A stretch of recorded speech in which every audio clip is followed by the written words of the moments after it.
The advice and opinions expressed by the host of Autism Live and her guests are meant solely as suggestion and should not be in any way construed as child-specific advice. The Center for Autism and Related Disorders advises working with a board-certified behavior analyst who has experience with autism before starting any intensive behavioral intervention. Any choices you make in determining your child's treatment are completely at your own discretion.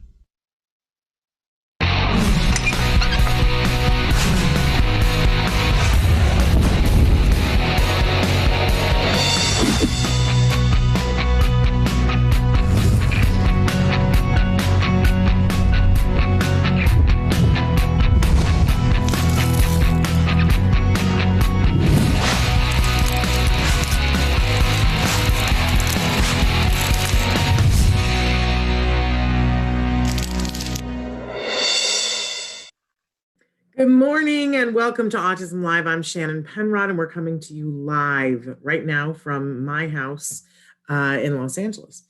And thrilled to be here with you this morning. Got a big show for you with a wonderful guest that we're welcoming back to Autism Live. It's been a little while since we've had Alex Plank on the show. I don't know what's wrong with us, but it was high time that we remedy that. And Alex is going to be joining us in just a little while. And he's a good friend and a good friend to the show and someone that I'm sure that you will love hearing from. And Alex and I always say that Alex and I have this very interesting relationship where I totally respect Alex, and he sometimes will take me to task for different things and tell me he'll tell me, when I've said something that he believes is ableist, and I learn from Alex all the time. On the other hand, I think that Alex, I don't know, I don't think Alex listens to me at all. We have that relationship that's like a much older sister and a younger brother where, he's like, what? but I think that we have a really good friendship. But I think that I have more, he's going to take issue with this, but I think I have more respect for what he says to me than he has for what I say. And that's okay. That's exactly, what our relationship is. So in any case, but we do have that kind of friendship where we can say things to each other and we frequently will discuss. And I love discourse, and I love arguing with somebody when you know that there is love. And that is exactly how Alex talks to me. So there we go. And I enjoy that. So in any case, we are going to be with you live for the next hour. And I hope that you will join us and join in the conversation, dig in with Alex and I.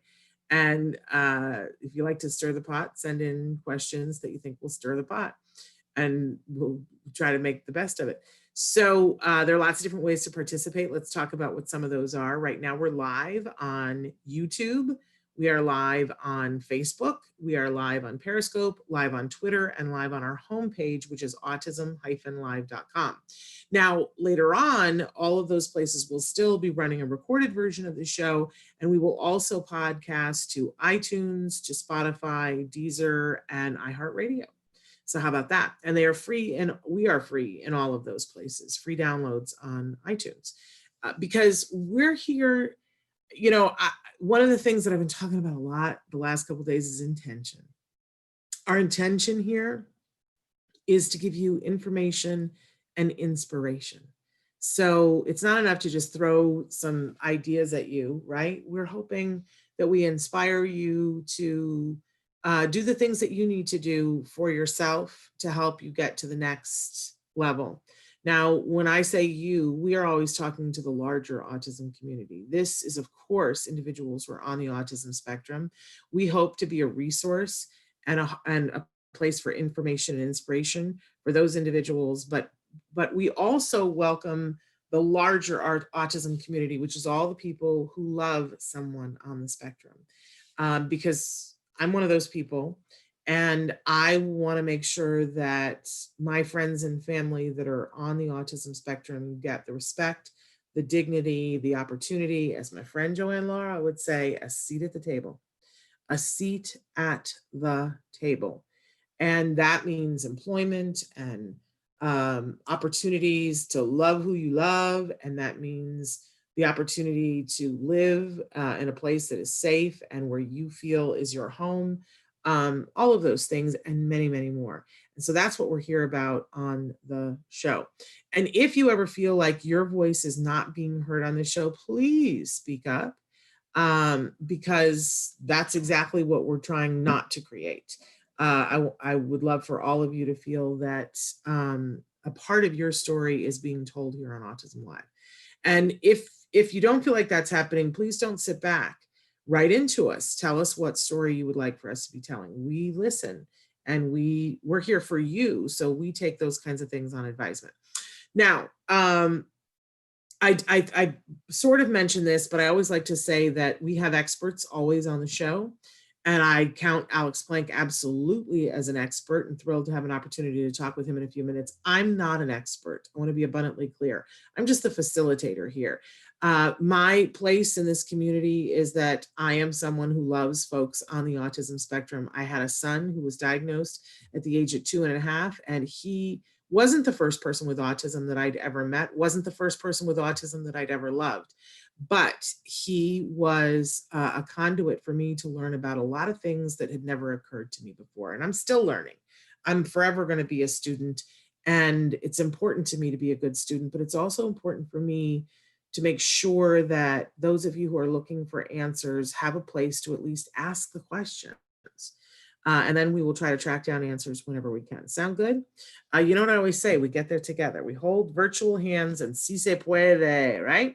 Okay, so we like to start Tuesdays with something we fondly refer to as the jargon of the day. This is when we take on one word, one phrase, one acronym. We try to figure out what in the hey nani nani are the experts talking about, and why is this term something that we need to waste valuable time and energy to learn? Is this going to save me 5 minutes and $5? And if it is, can you explain it to me in a way that I understand it, so that I even have a reason to want to learn this jargon term? So yesterday's jargon term was DTT, discrete trial teaching. And we talked a little bit about how that's a tool in the toolbox for ABA, which stands for Applied Behavior Analysis. So today we're going to talk about NET, which is another tool in the toolbox. And we referenced it yesterday in saying that if you're doing a good ABA program, you really want to have a mix of both of these things. But this is much more popular with most people. So let's talk about that and why it is. So NET, our actual definition for NET, dun, dun, dun, dun. I don't know, it's glitchy today. NET stands for Natural Environment Training, training and generalization of skills within the child's natural environment. So I don't think that's much to make fun of there, right? That's pretty self-explanatory, except that I don't know what it means. I don't know what it looks like. It's so general that it's not going to help me. Let's move on to our working definition, and then we'll start to take this apart bolt by bolt. NET is using a child's world as their classroom. And I really like that definition. And I'm a big fan of NET. If you watched yesterday and saw me giving the plea for DTT, excuse me, one of the things that's most upsetting to me in the world is that there are people who are such big fans of NET, and by the way, it's not net, it's NET. They're such big fans of NET, and they like the way it looks, and they like the things that it garners. And I just the other day, a parent said, the truth of the matter is my child learns more through NET than they do through DTT. And I was like, are we sure that that's the case? Because imagine, the difference between these two. So DTT is that discrete trial teaching, which is very, it looks weird. It just looks weird. And nobody's excited about it. I compared it yesterday to when you're learning to do the cha-cha, that there's a part when you're learning the cha-cha when you don't even have the music on, right?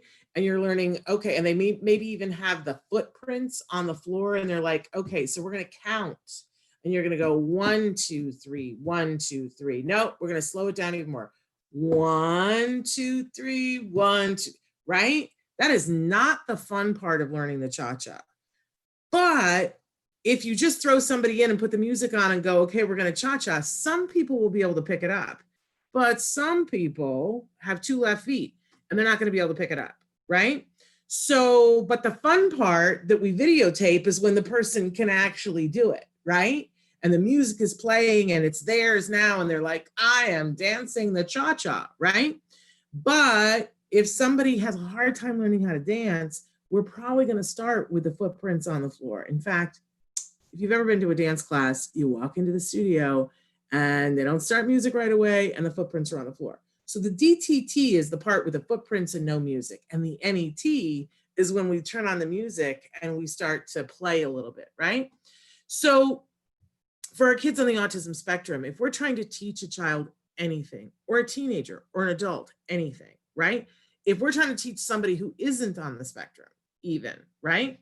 If you're trying to teach me how to do quantum physics, well, I'm not going to be good at quantum physics, right?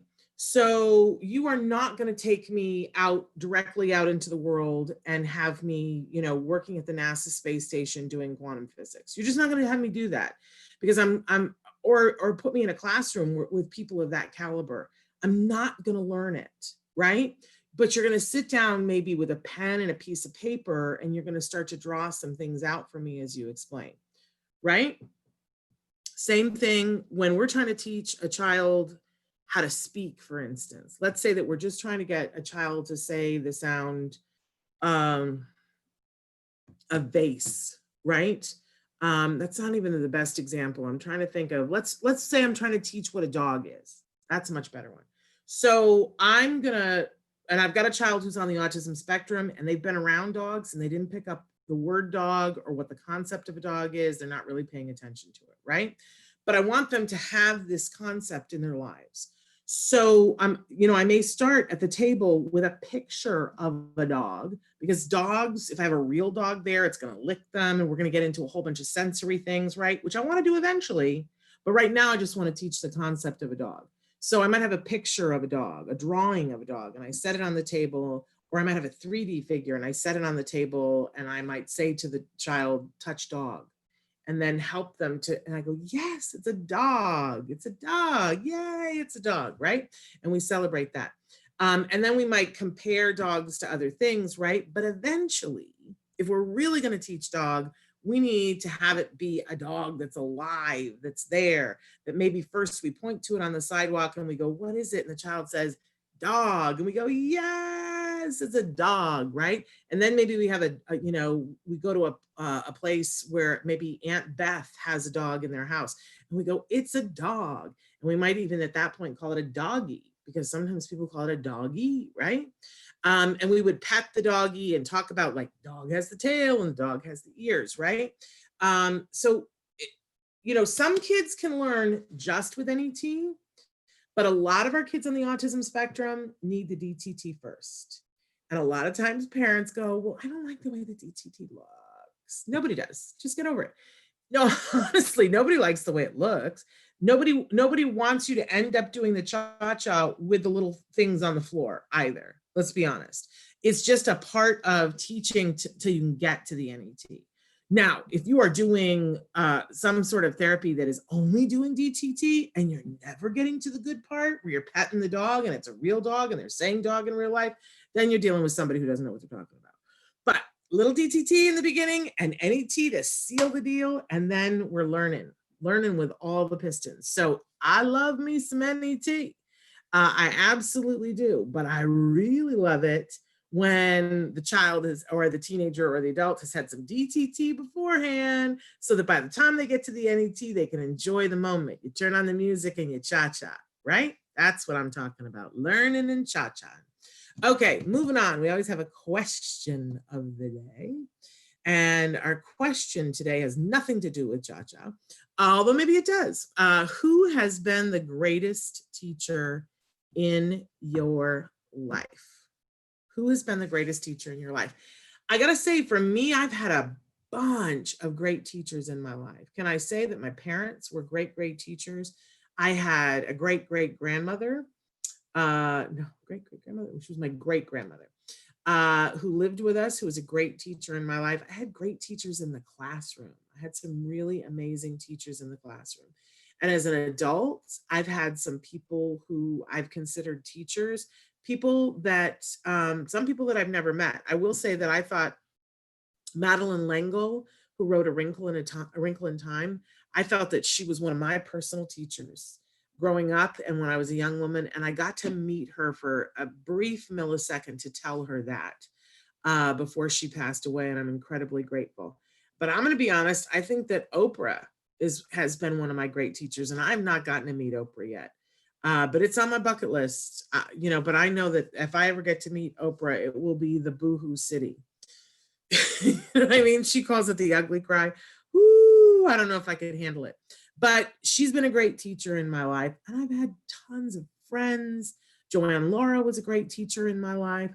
I have enjoyed so many people who have, and some of them are significantly younger than me now. I was telling my niece the other day that she's been one of the great teachers in my life. So I love a good teacher. Man, I love a good teacher. And I'm thrilled to say that my son has had some great teachers in his life. And let me just say this, I know the school year is over and, you know, but if your child has a great teacher in their life, can I just tell you one of the best things to do for yourself and for them is to write them a letter and tell them what an amazing teacher they are, and make sure that you send it to their principal and ask to have it put in their permanent file, because that helps them with a whole bunch of things. My son had a teacher a couple years ago. He's had some really great teachers, but he had a teacher a couple of years ago as a freshman in high school who was the game changer. I was just talking to Temple Grandin yesterday, and that one science teacher that she had in high school, game changer. And that's what this one teacher was for my son. And my son wants to be a screenwriter now because of the time that he spent in a class for 1 year, one period, 1 year with this gentleman. That's a teacher. Let's celebrate teachers today. Who's been a great teacher in your life? Okay, moving on. That's our question of the day. So moving on, let's go to the topic of the day, the topic of the week. And we're talking about climbing the mountain. And yesterday we talked about how sometimes when you're standing at the base of the mountain and you're looking up at the mountain and you're going, whew, I don't think I can do it.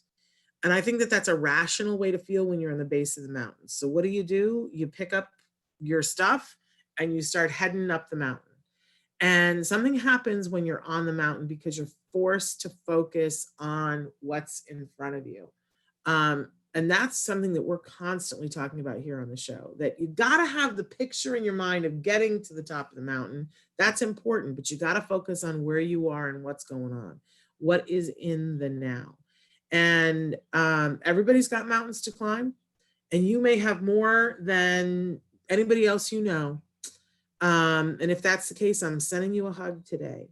But, it's the difference between acceptance and contentment.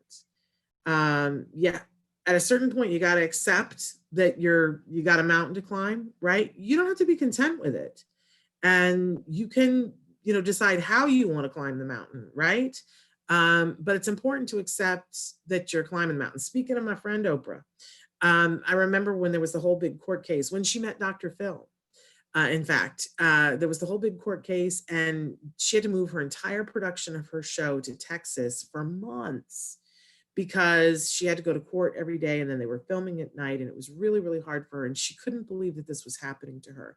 And she kept focusing on that. And this is exactly how she and Dr. Phil, and this is how Dr. Phil came to be Dr. Phil, was that he said to her, lady, you got to stop arguing, why is this happening? Because it's happening. You need to get on that page with me, and then let's decide what to do about it. And she was like, oh, you're absolutely right. I'm still saying, why is this happening? Are you doing that today? Because if you're doing that, you're not even on the mountain yet. Let's get on the mountain. Let's get on the mountain and do things and deal with where you are and whatever it is. But then we can start to make choices. But if you're stuck in the why is this happening to me, which is a normal phase, right? But I encourage you to get on the mountain, accept that this is where you are, and let's climb this mountain. And see what there is to be seen. And every once in a while, look back and go, look, we're so much better than we were before. Time passes and things change. And things that are hard on Tuesday sometimes are resolved on Friday. Not always, but you got to keep moving. You got to keep moving up the mountain. Okay. So having said that, we have Alex Plank joining us, and he might already be with us. And Alex is amazing. He's, as it says, an autism advocate, an actor, a filmmaker, and he's the creator of wrongplanet.net. If you have not gone to wrongplanet.net in your life, I want to encourage you to go. And it doesn't matter if you're watching the show, it doesn't matter what your credentials are to be a part of this larger autism community, you should check out wrongplanet.net. It is, I think, the largest website for people who are on the autism spectrum. It's certainly the most favorite. And there are discussions there. If you are a parent, I think you will find it completely eye-opening.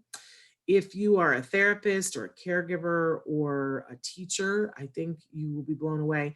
But if you are a person who's on the autism spectrum, I think you will find that I've heard from people, it's like finding home, finding a group of like-minded people and seeing that who and how you are is exactly who and how you should be. And that some of the difficulties that may arise from, as I was saying at the beginning of the show, ableist thinking, which heaven knows I have been guilty of, that you will find a home at wrongplanet.net where you are able to feel the kinship of other people who agree with you that this is not something that's wrong with you. And anyway, I don't know if Alex hasn't joined us yet, and I might have told him a smidge later. I might be a little bit early, but I do want to say that, Alex started wrongplanet.net when I think he was 17 years old, because he wasn't finding a place where he could go, where he could learn the things that he wanted to learn from other people in the community that he was fairly certain existed. And boy, he was absolutely right. I love to tell that story because I think, well, I'm a 17-year-old, right? And I think sometimes, we were just talking about this with Temple Grandin last week about finding your child's passion and feeding your child's passion. And I think Alex is such a driven individual, and he's so smart, and he's, he's just not somebody who's going to sit by. He's not passive about things. And so you totally can see, even though he's not 17 anymore, you can totally see where as a 17-year-old, he would have been like, yeah, no, I can do that. And I'm going to do that. And he did, you know what I mean? He's that kind of an individual. But I also want to give some kudos and props to his parents, because I do know people who would say to their 17-year-old, well, let's wait until you're out of college, right? Or like, well, maybe somebody else will create that website. And I think we all need to be really careful about that and make sure that we are giving our kids the tools that they need. I will tell you that when my son was 6, he wanted to make a movie. He wanted to make a movie in the worst way, and he kept talking about it, but he wanted to make the movie at a friend's house. And the things that he needed for it were things that I couldn't, like there needed to be a ghost that flew through this 2nd-story hallway. And I was like, well, honey, we're going to have to wait for that. I regret that. I regret that we didn't shoot that movie and figure it out. I'm going to regret that till the cows come home. And I want to say to you, if you've got a kiddo who wants to build the Taj Mahal, get them some wood. You know what I'm saying? Saying hi to Blessy, and saying hi to Alexis. So glad to have you here. And somebody wrote in and said, my son is 12 years old. I don't think we have Alex yet. I think I'm early. He is over social, fear of strangers, friendly with everyone, and sometimes stares at them very closely. How can I work on it? I don't think that that's entirely uncommon. I hate this sort of one size fits all thing that people say, oh, well, people on the autism spectrum aren't social, which just isn't true. It's just so untrue. It's just that sometimes the way they socialize isn't the stereotypical way that, a group of people decided was the way to socialize, right? And, I hate it when they say that there's no empathy, because nothing could be further from the truth. And by the way, everybody is different, So in any case, how do you work on it when someone is over social and doesn't have any fear of strangers? Well, I will tell you that we talk a lot about skills here on the show, and skills is an online tool. And you can go to Skills for Autism, FOR autism.com, to learn more about it. But there's a lot to it, and you don't need all of it. No one does in any given moment, right? There's an assessment that you can take to learn about where the individual is and where they're behind and where their strengths are, right? But there are also lessons. And if you already know what lesson your child needs to learn, you don't necessarily have to do the assessment. If you don't know what lesson they need, then the assessment is a great investment in time. But one of the lessons that is in there, there's a whole curriculum that's about social things. And within that, there's a social language curriculum, but there's several other things within social.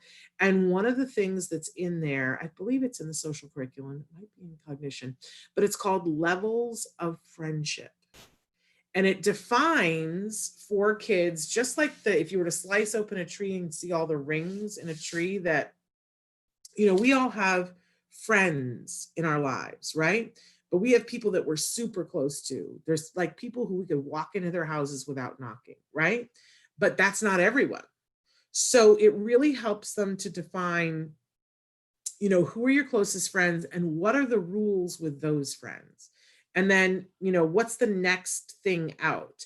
Okay, those people are still friends, but the rules are different with that group of friends. And then the next group out, and what are the rules? And you list the people that are in that category to help them to understand those relationships until you get to, the further out rings, which are, people like workers in the store that, they're people that you can ask for help. And how do we identify them? But they're not really friends, right? But they're not totally strangers. So you keep building out these rings and have rules with each one of the rings. It's really, I found it to be a really amazing lesson when we were working on it with my son, because it helped me. It helped me because one of the lessons that we learn in the levels of friendship is that there's a certain reciprocity. So one of the lessons that was being taught to my son about levels of friendship was there was a little boy in his class who every day on the playground kept taking, until I found out about this, he had the little cords on his hood, my son did, and the other boy kept taking them and trying to strangle my son with them. And once the aide told me that that's what was happening, I cut the cords so that that was not a possibility, right? But they were talking with my son about, what do you do when a friend is trying to hurt you? Well, you say, friend, you're hurting me, please stop. And what happens when that friend doesn't? Well, then they're not following the rules of this level of friendship, which means they're not really a friend. There's someone who's, out here saying that they care about you, but if somebody's trying to hurt you, this doesn't fit with this rule of friendship. And I remember when they were teaching this to my son that I realized, oh, some of the people that I count as friends are not friends. They're trying to hurt me. And I've asked them not to, and they're still doing it. And that doesn't mean you're not friends at all. It just moves that person to a different level of friendship. So I highly recommend it, skillsforautism.com. And there's a million bazillion other lessons in there too. But that one in particular is, I just think, so useful for all of us. But then, you want to make sure, because I think our kids, one of the things that they are super good, most of them at, is understanding rules and rule governed behavior. The problem is that the rules change, right? And what I love about this lesson, the levels of friendship, is that it explains, oh, well, with this level of friendship, here are the rules. With this level, here are the rules, right? So you make sure that whenever something's happening, like, you're walking across the street and the crossing guard is helping you to get across the street, and you say, so is the crossing guard a friend? What are the rules for the friendship with the crossing guard? Like, we don't hug the crossing guard, right? And you go over them wherever you are. And that NET that we were talking about, where the world is your child's classroom. So, you know, you're on the playground and they meet a kid for the first time, and we just met them, so they're a friend, but we don't know what level of friendship they are yet, right? That sometimes, you know, that takes time to figure out. And this is a lesson that you can start fairly early. It probably has some prerequisites in it, but it will tell you what the prerequisites are. Oh, Alex is here. That's perfect timing. I hope that helps you with your child, because I know my son used to walk into any room and sit down in anybody's lap. He obviously doesn't do that anymore. Hey, Alex. Hello. How are you? Good. How's it going? Good. I'm really thrilled that you're here this morning, and I said some very lovely things about you before you were here. That's and good. we took a question from an audience member, but thrilled that you are here. And I talked a little bit about wrongplanet.net, and we encourage people to go and check it out. Cool. To see all the amazing things that are there. I'm not sure where to start today, but let's start with, how are you doing during this time of isolation, and how's it going for you? Good. Yeah. Just, you know, trying to get things done. Yeah. And various things. What's the hardest part of this period of time for you? Just like I normally have more of a structure of things to do. So like, even like simple things like, oh, I need to get some bill paid. Like normally I'd be like, well, I better pay it now because I've got to go do something in like an hour. So, but now I'm just like, oh, I'll just do it eventually. Yeah. So I mean, it's too much time. Yeah, it's unstructured time. I think we've all had a little bit of difficulty with that. It's like hard to, if we're used to a routine, it's hard to, but what have you done for yourself to help with that? Have you been able to change that at all? Well, you know, just going on, I like to go on bike rides and walks and various other things to. Now, you're a very social person, Alex. Has it been hard for you to keep up your social life with all this going on? Or are you managing that? Well, I mean, I don't know. I'm not really good at social life when there aren't things to go to, you know. So that's it. So interesting that you would say, because my perception of you is that you are very social and very good at social things. Well, I mean, yeah, but there aren't any social gatherings or events. So, right. You know, what is there to do? Right. I mean, I call people, you know, talk to them, but, you know, that's not the same, is it? I feel so badly for many different groups during this isolation, but I think the group that I feel the most for is young people like yourselves who are in the prime of your life and normally are out doing things with friends and dating and doing all these other things. Yeah. And you know, that's a large part of your life that's just been taken away. I'm old and married, so for me, this is kind of great. I get all this time with my husband, but you know, for someone who's young like yourself, I imagine it's like not the most fun. Yeah, you know, it's just, yeah, there's not really much to do. And yeah, there's not really anyone here, so. But you're a highly creative person. Yes, you do have your dog. Can we say hi to Max? I guess. Max, come here. Come here. Good boy.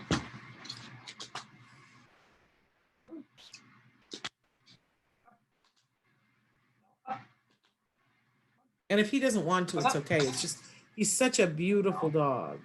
What's up? Good boy. What's up? Up. Good boy. There's Max. Oh, he's grown up since the last time I saw him. And so look at those beautiful ears, Max. Yeah, so he's gorgeous. And so how long have you had Max? Did anyone get to see him? Because yeah, we could see him. We saw from like his shoulders up. Yeah, okay, good. Yeah. So how long have you had Max now, Alex? Like almost, I don't know, like 9 months maybe. Yeah. And what made you decide, and what is he considered? Is he considered a companion dog, or what is he considered? A service dog? Service dog? Yeah. And so what made you decide at this point in your life to get a service dog? Well, I've always wanted one, but you know, I never had the well, you know, they're really expensive, so Yeah, there's that. um, Plus, it's a little bit of a time commitment, especially in the beginning, right? Because you have to pair with your dog and yeah, be you able to gotta like, each other. yeah, they take a lot Uh, of work. yeah. Have you Like, enjoyed working with him though? yeah, and it's good to have them now because then I at least have, you know, someone. I guess it's a dog, but better than nothing. And they say that dogs are social lubricants. That you know, even if we're shy, but there's a dog, then we can have a conversation about the dog. Do you find that people you're more approachable Probably, although he's with kind of like pets? intimidating looking. Because He's he's the beautiful. kind of dog that, you know, goes up and like, you know, the police used to, you know, attack people. Like, you know, when you climb the fence of, you know, the White Yeah. House, like that's the dog the dogs that they send to, that they sick Well, on you. he's a German Shepherd, Yeah, right? yeah. Yeah. So they can be pretty intimidating. Now, I've been terrified of German Shepherds in my life because I watched my baby brother get bit by a German Shepherd when we were little, but I'm not afraid of Max. Max is just the Yeah, he's sweetest. never bit anyone. Oh, he's so sweet. But you know, he's got the pointy ears and But I've been at least one event with you with Max where there were other people who had dogs that were not properly well, we don't know if they were dogs that were service dogs, but they were being passed off as service dogs. And I watched as somebody was trying to give you some grief about Max when Max is legal. And, you know, is it frustrating for you when people have dogs that they're passing off as service dogs when they're not? I don't know. I mean, for the most part, they don't really bother my dog. I mean, if they're, I don't see any. Um, it doesn't really bother me. I don't care. I mean, they bark at him. Yeah, but he's so well Like, behaved. you know, I went to Target before this whole lockdown, I remember, and there was this dog and it was just like barking nonstop, but we were just walking past it, so it didn't really bother me. There you go. I mean, Now, that you've happens at the actually, grocery store too. It's funny because it's like if they have them in the purse. Normally they just hide their dog in the purse. They're not really passing it off as a service dog. I feel like even if they are passing it off as a service dog, they just say it's a service dog. They don't like buy, you know, like they don't like buy like a bunch of stuff that says service dog and put it on the dog because, like, you know, because yeah, but you know, even then, you know, who knows? Maybe it is a service dog that just forgot might its be. training or something. Might be. But you now at this point you've flown with Max too, haven't you? What was that like? Oh yeah, we fly all the time. I mean, not right now, but you know, we were flying all the time, so it's pretty good. You know, we just have to get on the airplane. The hardest part is when you fly to other countries because it's like you have to like prove all this stuff, like especially because they're like, oh, well, you know, they just want to make sure no one's coming into their country with like, I don't know, it's weird. It was like going to London, for instance, like they, you know, it was like a ton of paperwork and you know, had to get all these stamps and like not just the vaccine stuff and like, you know, to make sure that the dog had all the vaccines it needed, but there's all these other, they just want to make sure it's like a service dog or, you know, it's Yeah. really annoying.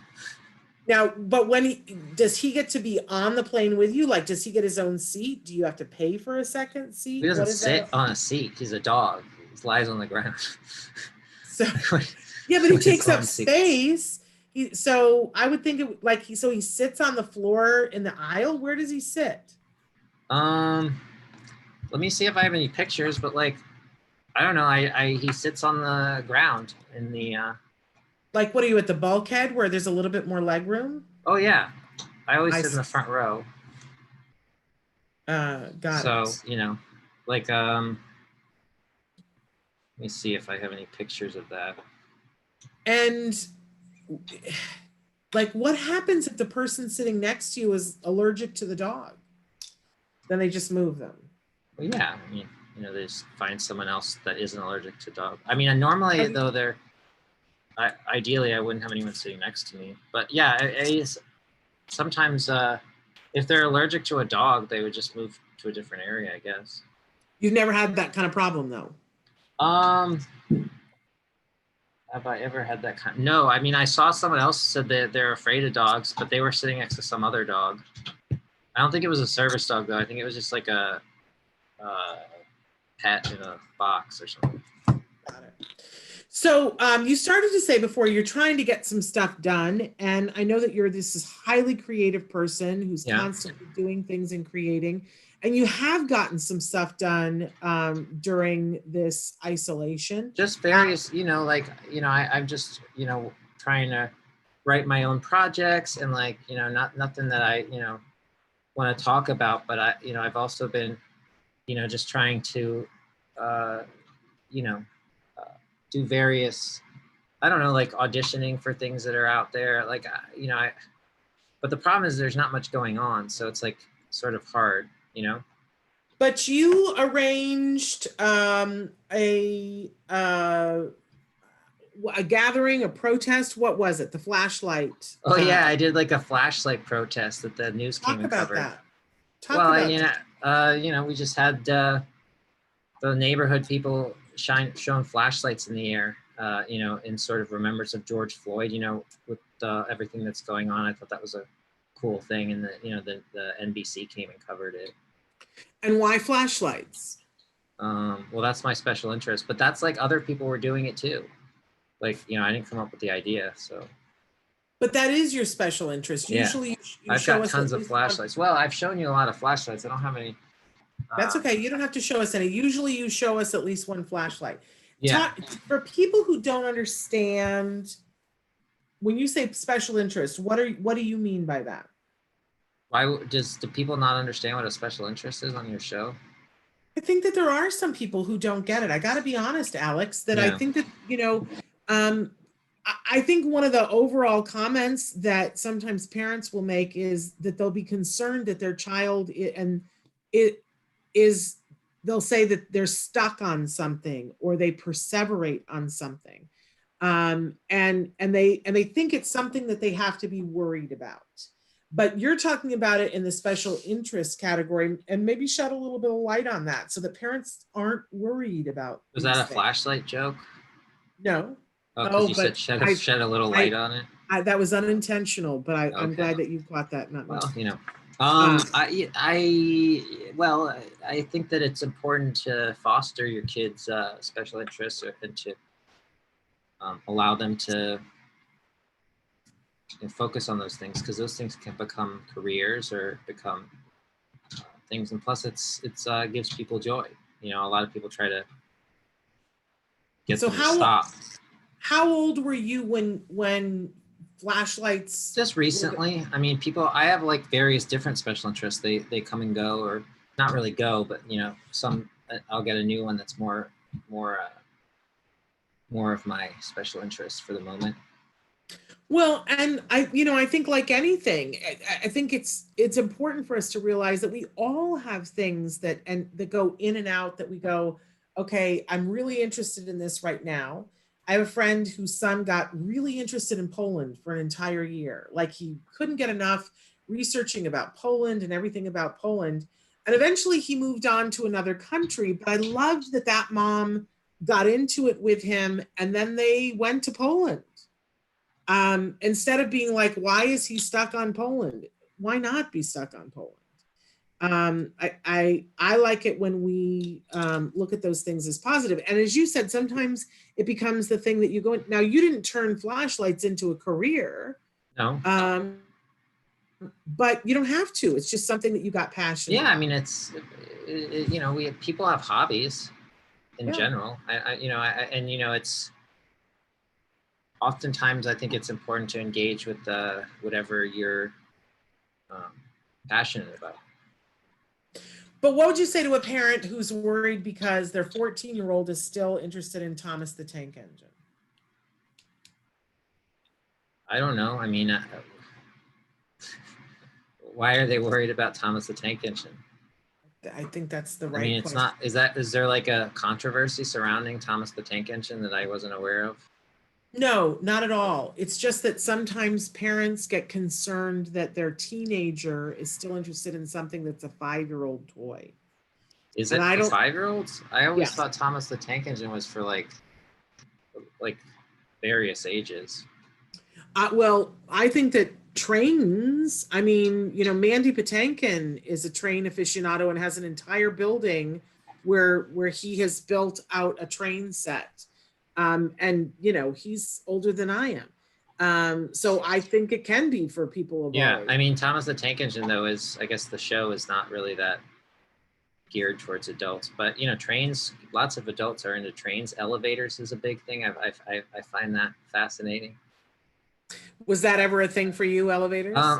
Well, I mean, in the sense that I appreciate it, I do find the, you know, the whole idea of being obsessed with elevators sort of entertaining to me. I like watching the videos of the guys that are, you know, obsessed with them. There's like one guy that has like millions of followers or some ridiculous amount of followers on YouTube, subscribers, and like, you know, they go around and like go on elevators, and he has like his own elevator museum.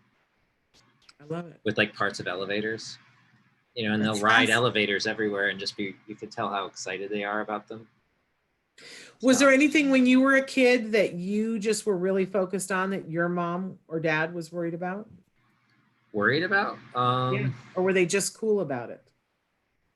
Yeah, they were pretty cool about all the things. You know, they wanted me to get my work done and stuff, but you know, for the most part, they supported everything I did.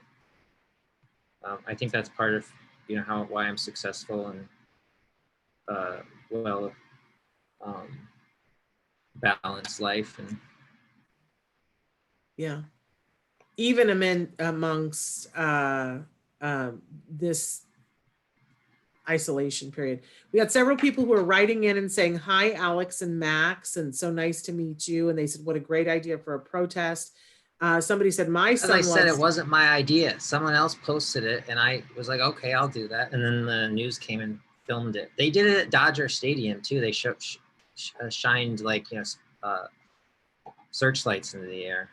But you organized the one that was in your area. Neighborhood, yeah, but yeah. Well, we'll take the compliment. Yeah, but they said good idea. I was like, well, it's not my idea. Okay. But it is a good idea. Not necessarily yours, but it's a good idea. And they somebody says that their child loves flashlights. So what else are you particularly into right now? Well, you know, I've been trying to get, I was wearing masks before people, and everyone was always, so I had researched masks and like their efficacy of like preventing viruses and stuff. And so like, I had been wearing one before we even had a lockdown in like, you know, the beginning of March, before it even, people were like, oh, and that was when they were saying they don't work. And I was like, how could they not work? It's a mask on your face. Like, well, I mean, maybe it like doesn't work as well as not going out at all, but like it has to do something. It's literally like something in between your face and like the other person's face. That's, you know what I mean? It's like, that's like saying if you hang up a curtain and someone sneezes, that like that it's more like, do you really think that's less likely that you're, you know what I mean? Like, I didn't get it. So like I've been, and then they kept saying it on the news too. Like, oh, they don't work unless you're a doctor. And I was like, well, if you're a doctor, you're also a human. Like, yeah. Like, how would it not work? How would it work on a doctor is not like a different type of human. It's like just a job. Like, so like. I'm right there with you, Alex. I thought the same thing. I was like, that's preposterous. Yeah. But do you have your mask there with you? Can you show us? I can show you the various ones. Let me, hold on. Oh, you got more than one? Because you've got one that's pretty intense. But I tried to order it. I can't order it. It's not available anymore. You made it so popular, Alex, that everybody wants it. All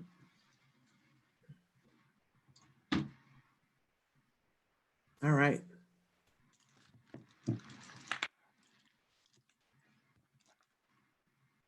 Let's take a look. Are you there? I'm here. So what you got? We got to see Max again. This is a respirator. And so it's got these filters called P100. Yeah. And you can't get those now. I tried to get one. I couldn't get one. You can. I mean, maybe you can't. I don't know. Like, you can get them somehow. I must not know the right people, or I'm looking up the wrong thing. I mean, And so you can change out the filters. yeah, see, these are just P100 filters. So these will pretty much, you can still like, this will filter out particles. 99 point, that's the 100 stands for 100% of particles, but it's really 99.97%. They, you know, and then they just round up. But you know, you take the filter off and then you can put on another one. And what does that one do? It also is, they're color coded. So it also is a P100, but it also filters out organic vapors. So for instance, if you were in acid gas. So if you were in a tear gas situation, yeah, that would probably would COVID filter out most tear gas. They do have like specifically ones made for tear gas, but I think that this would filter out anything with that's organic. So I guess anything that has like carbon in it. Now I'm curious, like, and also like you know, like a lot of different very like acid gases. So like it would also filter out probably I believe be like mixed, you know how they say don't mix bleach and ammonia or whatever. Yeah. I bet I probably could mix bleach and ammonia and not die. Well, let's not try it though. Just for, right. I mean, I would have to check. I forget what specific gases it filters out. I would have to look. But the nice thing is it also you can't really smell anything. That's like when you wear that one. Well, sometimes that's good. But I'm curious, now you wear glasses, and so did you choose one that did not cover the eyes because of that? Have you had issues with fogging on your glasses? The not cover the eyes. What do you mean fogging on my glasses? So there are some of those respirators that come up and they cover your eyes as well. They have like goggles. Right. But yours is just the face thing. Now, did you do that because you wear glasses or not? Well, yeah, but I mean also because you know the I have goggles. You could wear goggles too, but I mean glasses are not entirely without protection. If someone sneezes and it hits the glass, then it's not going to hit my eye, because you could also get infected with the eyes. But I don't. You can't really get any. You can't get fog. You shouldn't be. Your glasses shouldn't fog up if you're wearing a mask. Unless your mask is like, you know, this one kind of does, but like the surgical mask sort of, because it's, but if you use the little nose bridge and like make sure like it's like really like stuck to your nose, like because it has like wire in them. If you have just like a standard like piece of cloth or, you know, like just wrap something around, that'll probably fog it up, because the fog is coming from your air from your mouth, like going up and hitting the like moist air. And then the other one, which is the one that they were like, you know, that the doctors wear, is these N95s. But I only have 2 of those because, and they're like, you can't get them anymore. And they're like not like as good because they don't seal as well. And also they only filter out 95% of the particles, whereas this one filters out 100% basically. They should have you do a guest spot for them, because you're a good salesperson for that other one, but hard to find. I wasn't able to find it because you talked to me about it and I wanted to get one of those for my son and I couldn't get one. Well, the problem with I mean, but the nice thing about these is that you know, that they're reusable. So you could basically use this for a year without needing to like replace it. You can, because you can take off the filters themselves and wash them. And it's hard. So you could wash the other part as well. Yeah, it's like a elastomeric or whatever, like, you know, like it's like a material, so like neoprene. Wash it with soap and water, and it dries pretty quick. Very cool. But when you're when you're out with a mask, do people react to the mask? Not really. I mean, people. I think people have seen other people wearing that kind of mask. You know, like, you know what I mean. Like, it's not like. I mean, it's not that much of a difference from like wearing a surgical mask in a way. I mean, it just looks a little bigger and well, different parts of the world, people are wearing masks versus other places. Like I you know, here in my neighborhood, I would say it's like a 50-50 proposition. I mean, but the thing about the mask is it's not, if you're walking around outside in like a neighborhood where there aren't that many people, it's not like gonna do as much as if you were like needed to walk inside of like a store. Yeah. You know But what I mean? Like, I mean, you live in a I more populated area than I yeah, do. but even then, it's like, you know, Are you most just people wearing masks though, Alex, where you are? I don't know. Or is it like my neighborhood, 50-50? Outside, Yeah. maybe not, but like I think the main use of them is when you're walking around and like I would say if you're like walking down like if I were in New York City, I would imagine that would be more important. But like I'm not as concerned about that. And then also the other thing is that people seem to think that they don't protect you, they only protect other people from you, even though they just probably protect you less if you're wearing one of those other ones. Like the cloth on your face is probably not going to do as much for you as this, but this one will definitely protect you. Like now, did you have, when you first started wearing the mask, we have a lot of people writing in saying that they're having a lot of problems, either themselves or their kids wearing a mask because of sensory issues. Did you have any issues with that? I mean, like the thing about it is that like if it's covering, like, I don't know, I guess the It didn't bother sensory you? issue is, well, yeah, I mean, they're not very comfortable, but I also don't think it's a good idea to just wear it like too long, you know? Yeah. Or too, because it also, the problem with them is like, if most masks like that, like these, like most just regular face masks don't have any sort of like exhalation valve, so they'll end up getting like a ton of humidity in it, and like then you start, you know, and either way, if it's hot out, you're going to be sweating. So yeah, it bothers you, but like if you're like walking around where there's no one else, that's, you know, I would take it off.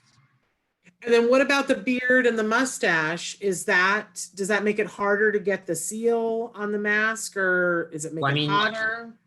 Yeah, I mean, it's like I mean, keep in mind though that like for the most part, like you can check on these, you can check if the seal is good. Yeah. Because you can take it off and like cover the things, and if you breathe in and if you don't get any air, you know it's sealed. Right. Whereas the other mask, you can't really tell entirely. There's 100%. So you can't really seal a mask if you have a beard though. Like even that one, it's like a little bit of leakage. But I mean, how much is there really? Right. You know what I mean? Like you still aren't getting much air going. Most of the air is going through the filters. Yeah. You know, like there might be like it's kind of like if you have like a tiny little like leak in your window, like and you have the air conditioner on, like it's not like all the air. It's gonna still be cold in your house. You know what I mean? Like it just might be. Yeah, I mean, yeah, technically you could get some but even then it's like 100. Like I don't know. It doesn't have to be perfect to prevent. Obviously, if because that was the other thing when they first came out. They're like, oh yeah, you won't know how to wear it right. Like it has to be seal check. Like you have to check the seals. You have to, like, all the doctors know how to do that. I'm like, it's a mask. You know, it's not like they're flying a 757, right? Like it's like, how much training do you really need? I mean, yeah, put it over your nose and your mouth, and like, right. But even if you don't do it right, it's not like it's still better than nothing. Right. Like, I mean, maybe a little bit of air. Most of the doctors I've seen don't even are probably not wearing it right anyway either. There you go. You know what I mean? I can't believe it. We're out of time already. Okay. But we want people to know about wrongplanet.net. Is there anything in particular that you guys are doing that you want them to know about to visit on the site? Nothing right now. But you know, just check it out, and everyone should stay safe and you know, wear their mask because it's important. Even if you have a sensory issue. Also, just don't go. If you don't need to go somewhere, don't go anywhere. I've been ordering all my groceries online. Me too. Me too. And I can't believe we've got less than a minute left, but I haven't asked you this before because I know that you were a good friend of Joanne Lara, and she really loved you. Yeah. And I know that we're all sad, and there's a memorial for her on Saturday. Is there anything that you wanted to say about? Well, Joanne? I just really, I I tweeted about it when it happened. I was just really upset, and you know, I really loved her, and she was really loved you. Yeah, you know, so it was really tragic. Yeah. But we'll remember her, and there is a memorial on Saturday that everyone is invited to. Everyone We have on our website right now, Autism Live, there's a link that you can register so that you're all set to go on Saturday morning to attend the, it's a virtual memorial because it's all we can do. Yeah. Are you able to come to the virtual memorial? Sure. Yeah, for Well, we'll sure. look forward to seeing you there. All right, Alex, we just love you, and I'm so glad that I missed you in this isolation. So Yeah, this it's you know, it's a hard thing, I think, and I just, you know, I feel, I guess it's true, you know, where, you know, it's especially our age group, it's like, you know, the prime of your life, so it's kind of annoying. Yeah, yeah, and I hope for all of our sake that we get a solution soon so that you guys can go back to the business of leading your lives. Yeah. Because that's what you deserve. Anyway, I adore you, Alex, and thank you so much for being here with us. Everybody, check out wrongplanet.net. We're done here for now, but I want to remind everybody to join us tomorrow for Ask Dr. Doreen. Dr. Doreen Grampiche will be with us. Right. And give your kiddos a hug for me, one Bye. for you too. Bye-bye. Bye, Alex. Bye-bye for now.